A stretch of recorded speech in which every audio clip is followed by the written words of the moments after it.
오늘 주신 말씀을 위해 함께 기도하겠습니다. 사랑과 은혜가 많으신 주님 감사합니다.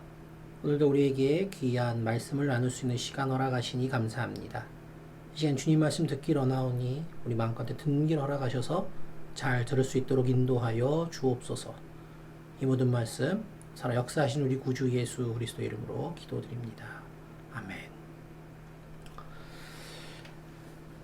오늘 함께 우리가 나눌 말씀은 열왕기하 4장 1절에서 7절까지의 말씀입니다. 열왕기하 4장 1절에서 7절까지의 말씀입니다. 제가 봉독하겠습니다. 선지자의 제자들의 아내 중에 한 여인이 엘리사에게 부르짖어 이르되 당신의 종 나의 남편이 이미 죽었는데 당신의 종이 여호와를 경외한 줄을 당신이 아시는 바니이다. 이제 빚준 사람이 와서 나의 두 아이를 데려가 그의 종을 삼고자 하나이다 하니 엘리사가 그에게 이르되 내가 너를 위하여 어떻게 하랴? 내 집에 무엇이 있는지 내게 말하라. 그가 이르되 계집종의 집에 기름 한 그릇 외에는 아무것도 없나이다 하니 이르되 너는 밖에 나가서 모든 이웃에게 그릇을 빌리라. 빈 그릇을 빌리되 조금 빌리지 말고 너는 내 두 아들과 함께 들어가서 문을 닫고 그 모든 그릇에 기름을 부어서 차는 대로 옮겨 놓으라 하니라. 여인이 물러가서 그의 두 아들과 함께 문을 닫은 후에 그들은 그릇을 그에게로 가져오고 그는 부었더니 그릇에 다 찬지라.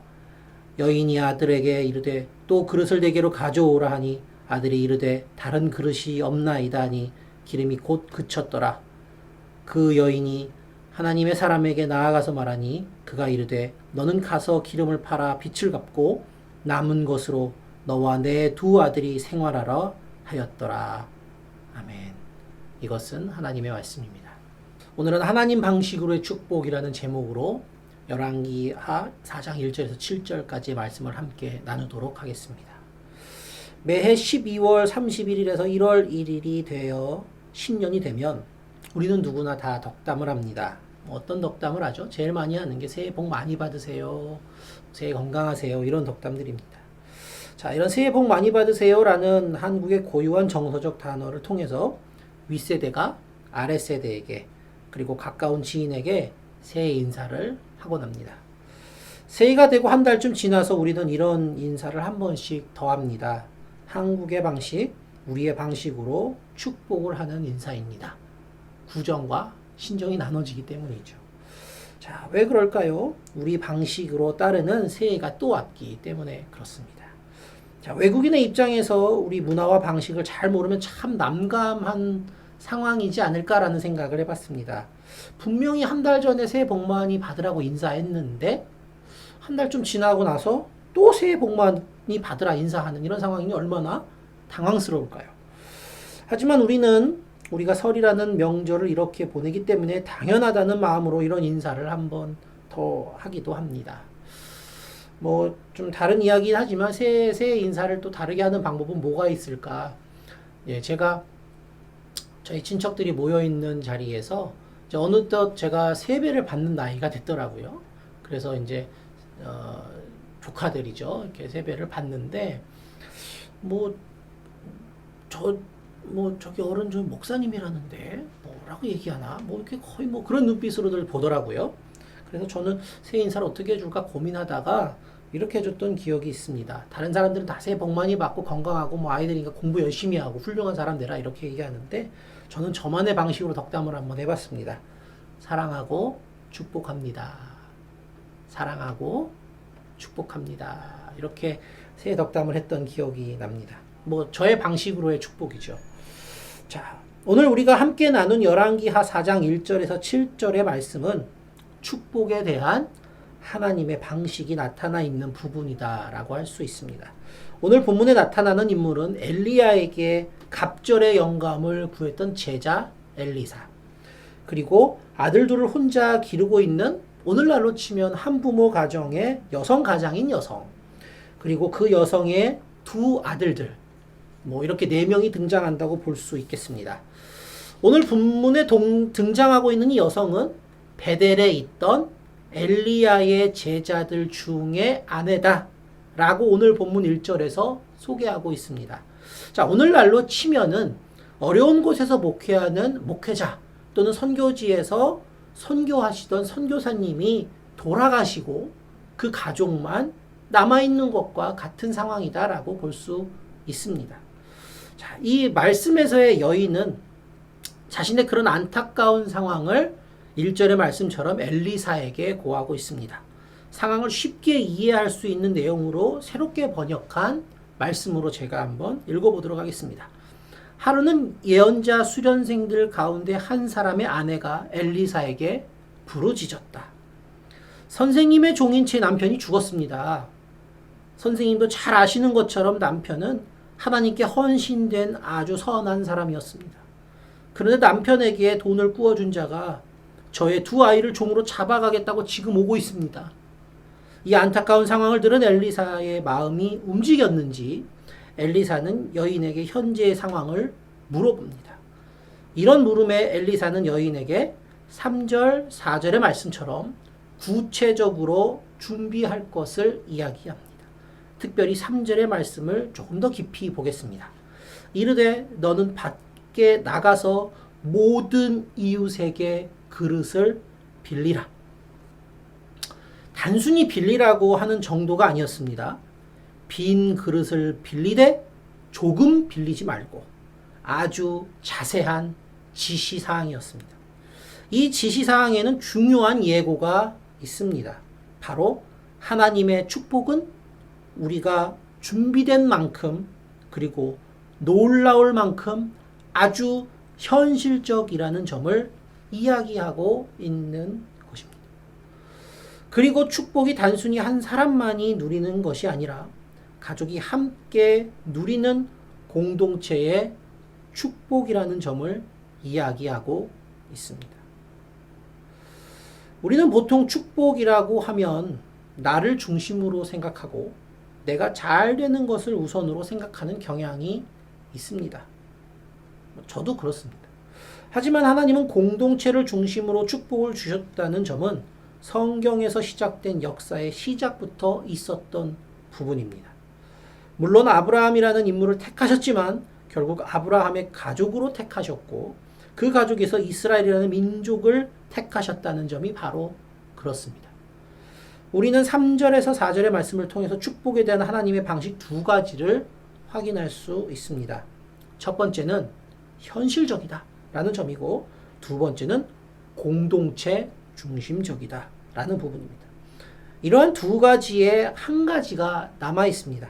그 부분은 바로 그 뒤에 이어지는 말씀을 통해 우리가 확인할 수 있습니다. 하나님 방식의 축복의 클라이막스는 바로 필요한 만큼 채워주신다 라는 점입니다.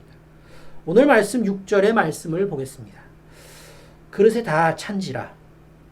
여인이 아들에게 이르되 또 그릇을 네 개로 가져오라 하니 아들이 이르되 다른 그릇이 없나이다 하니 기름이 곧 그쳤더라. 하나님이 허락하시는 현실적인 축복은 필요한 만큼 주어집니다.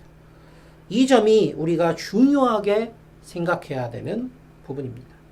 우리는 뭔가 우리에게 주어지면 더 받고 싶어 합니다. 그리고 나만 더 받고 싶어 합니다. 이런 것이 우리 인간의 본성이고 또 특성인 것을 하나님은 이미 알고 계셨던 것입니다. 그래서 그런 우리에게 예수 그리스도께서는 마태복음 10장 8절에서처럼 12제자를 세상으로 보내시며 이렇게 말씀하십니다. 병든 자를 고치며 죽은 자를 살리며 나병한 자를 깨끗하게 하며 귀신을 쫓아내되 너희가 거저 받았으니 거저 주라. 이것은 하나님의 말씀입니다. 하나님은 우리에게 필요한 만큼의 축복을 주십니다. 그것이 하나님이 축복하시는 방식입니다. 내게 더 필요한 것보다 더 주셨다는 것은 그것을 내가 속한 공동체와 사회와 나누라는 것을 의미합니다. 축복을 받는 것은 좋은 것입니다. 더군다나 하나님의 축복이라는데 거절하고 망설일 이유가 없습니다. 다만 문제는 나의 방식에서의 축복이 아니라 하나님 방식으로의 축복이 무엇인지 알고 받아야 한다는 점입니다. 축복해 주시는 하나님은 우리를 배려하고 축복하시지만 그 축복을 받는 우리는 그것을 배려로 이해하지 못하고 더 구한다면 과연 하나님은 어떤 마음이실까요? 오늘 말씀을 통해서 확인해 볼 수 있었던 축복에 대한 하나님의 방식은 크게 세 가지입니다. 첫 번째, 현실적이다. 두 번째, 공동체 중심적이다. 세 번째, 필요한 만큼 주신다. 이런 축복의 이야기는 성경 특별히 출애굽기의 모세와 이스라엘 민족의 이야기를 통해서 지속해서 나타납니다. 먼저 출애굽기 13장 17절에서 22절에 나오는 구름기둥과 불기둥 사건을 통해서 이런 하나님의 방식, 하나님 방식의 축복이 나타납니다. 출애굽기 13장 17절 18절에 하나님은 우리 인간의 마음을 너무도 잘 알고 계셨다라는 것을 알 수 있습니다. 제가 17절과 18절 읽겠습니다. 바로가 백성을 보낸 후에 블레셋 사람의 땅의 길은 가까울지라도 하나님이 그들을 그 길로 인도하지 아니하셨으니 이는 하나님이 말씀하시기를 이 백성이 전쟁을 하게 되면 마음을 돌이켜 애굽으로 돌아갈까 하셨습니다.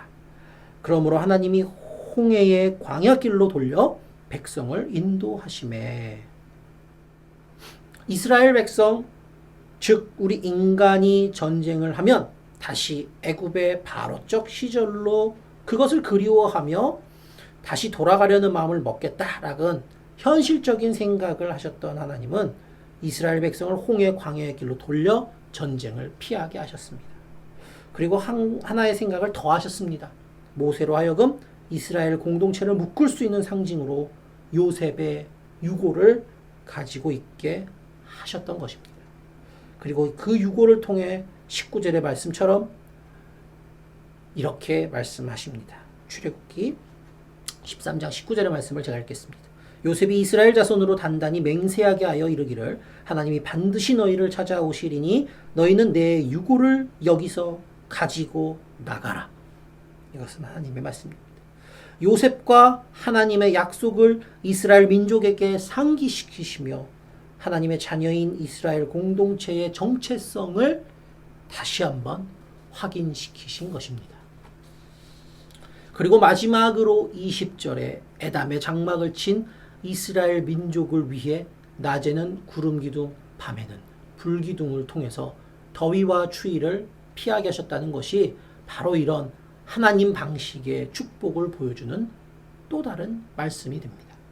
이뿐만 아닙니다. 만나와 메추라기를 주신 출애굽기 16장의 사건도 이런 하나님 방식의 축복을 잘 보여주고 있는 다른 말씀의 예가 됩니다. 출애굽기 16장 3절에서 이스라엘 자손이 그들에게 이르되 우리가 애굽 땅에서 고기가마 곁에 앉아 있던 때와 떡을 배불리 먹던 때에 여호와의 손에 죽었더라면 좋았을 것을 너희가 이 광야로 우리를 인도해 내어 이 온 회중이 줄여 죽게 하는도다. 이것은 하나님의 말씀입니다. 라며 이스라엘 민족이 불만을 토로하기 시작합니다. 이때 모세가 하나님께 구하니 하나님의 답은 12절에 이렇게 나타납니다. 내가 이스라엘 자손의 원망함을 들었노라. 그들에게 말하여 이르기를 너희가 해질 때에는 고기를 먹고 아침에는 떡으로 배부르리니 내가 여호와 너희의 하나님인 줄을 알리라 하라. 이것은 하나님의 말씀입니다. 이렇게 말씀하시면서 만나와 메추라기를 주시겠다고 약속하십니다. 하지만 단서가 있습니다. 뭐냐면 먹을 만큼만 거두고 남기지 말라라고 말씀하시는 것이죠. 19절과 20절에 이렇게 기록되어 있습니다. 모세가 그들에게 이르기를 아무든지 아침까지 그것을 남겨두지 말라.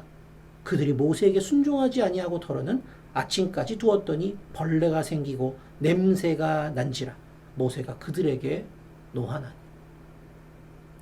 이제 여기에서 우리가 말씀을 통해 조금 더 생각해 볼 부분이 있습니다. 하나님 방식의 축복에 과연 우리는 얼마나 적응해 있나라는 부분입니다. 말씀에서의 하나님은 우리에게 필요한 만큼의 것들을 충분히 주십니다. 심지어 우리가 어떤 마음일 것이다 라는 것까지 예상하시면서 주시니 부족할 틈이 없습니다. 그런데 우리의 마음은 그렇지 않을 때가 참 많습니다. 더 받았으면 좋겠고 더 많았으면 좋겠고 무언가 조금 아쉬운 마음에 조금 더 하는 마음이 생깁니다. 우리가 받았던 그동안의 축복이 무엇인지 감사하는 시간을 한번 가져봤으면 합니다. 이미 우리를 너무나 잘 아시는 하나님은 우리에게 필요한 것을 필요한 만큼 주셨습니다.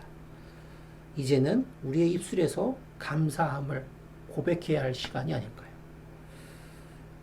우리가 받은 하나님의 축복에 감사하며 나누는 그런 시간들이 되시기를 기도합니다. 이런 나눔 속에서 또한 주님이 우리에게 허락하신 삶의 축복을 다시 경험하는 우리 모두가 되기를 함께 기도합니다. 다 같이 기도하시겠습니다. 사랑과 은혜가 많으신 하나님 감사합니다. 오늘도 우리에게 귀한 시간 허락하셔서 주님 앞에 예배하게 하시고 말씀으로 잊었던 것들을 다시 생각하게 하시니 감사합니다. 우리에게 주시는 축복 속에 담겨있는 하나님 마음을 이해할 수 있도록 우리를 인도하시고 역사하여 주시옵소서. 이 모든 말씀 오늘 살아 역사하신 우리 구주 예수 그리스도의 이름으로 기도합니다. 아멘.